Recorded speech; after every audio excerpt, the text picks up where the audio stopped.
Salut les gens, bienvenue pour une nouvelle review de Dragon Ball Super. Ouais, une review, ouais. Je me suis dit cet épisode était tellement génial qu'un mec random comme moi devait faire une review en fait. Jiren se fait malmener par Goku. Durant les premières minutes de l'épisode, Goku repousse toutes ses attaques, même Jiren est choqué. Jiren, c'est Jiren.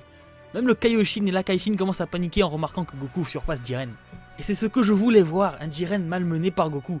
Durant tous les épisodes du tournoi de pouvoir, Jiren était comme ça. Il nous regardait là de haut. Et moi je voulais juste le voir se faire malmener. Merci la Toei, merci. Mais juste après, Jiren n'est pas content. Il s'énerve, il dégage son potentiel au maximum. On voit un Jiren totalement à pleine puissance. Il a même fait péter son survêt. Son survêt quand même, hein. C'est pas négligé. Il regarde Goku, il lui lance un regard du genre... Toi tu m'as énervé là, je vais te briser les os. Et Jiren ne rigole pas quand il est torse nu. Il commence à prendre l'avantage sur Goku, qui a même été surpris par sa montée en puissance. Jiren sera même supérieur à Goku durant quelques minutes, qui par ailleurs, Jiren doit maîtriser l'Ultra Instinct. Il ne peut pas être aussi fort rien qu'avec sa force brute. S'il ne maîtrise pas l'Ultra Instinct, ça n'a aucun sens qu'il soit aussi fort. Pour revenir au combat, Goku mange le sol. Il se relève grâce à Krillin qui dit que Goku n'est pas du genre à abandonner et qui se relève toujours. Et il a raison, c'est Goku quand même. Bon, ça fait un peu pouvoir de l'amitié et tout, mais ça marche. Ça marche. Juste après, il y a une confrontation d'idéologie. Comme on voit Goku, sa puissance et comment Jiren la voit. D'ailleurs, Piccolo et les autres diront même que Goku ne pense pas une seule seconde qu'il serait arrivé là tout seul. Là où Jiren pense totalement le contraire.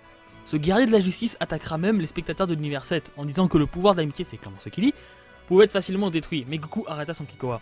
A partir de ce moment-là, on sait tous que Jiren a fait la plus grosse connerie du siècle parce que Goku est très énervé et à ce moment-là, on a droit à une animation de Naoto Shishida juste fabuleuse.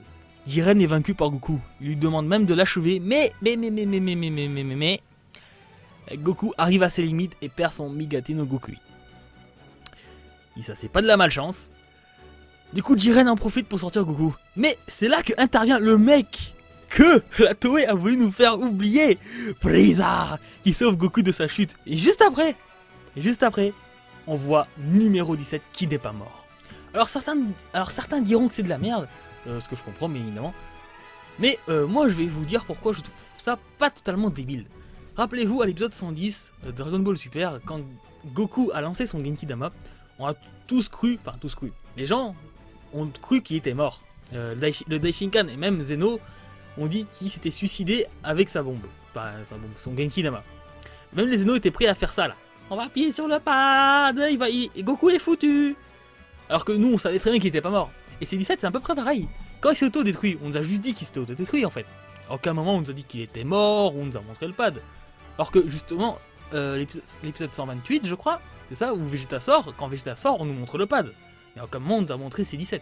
Donc moi je trouve pas ça totalement bullshit. Bref, cette review totalement random sur le net est finie. Dites-moi ce que vous avez pensé de l'épisode dans les commentaires. Moi je vous dis à la prochaine. Ciao tout le monde.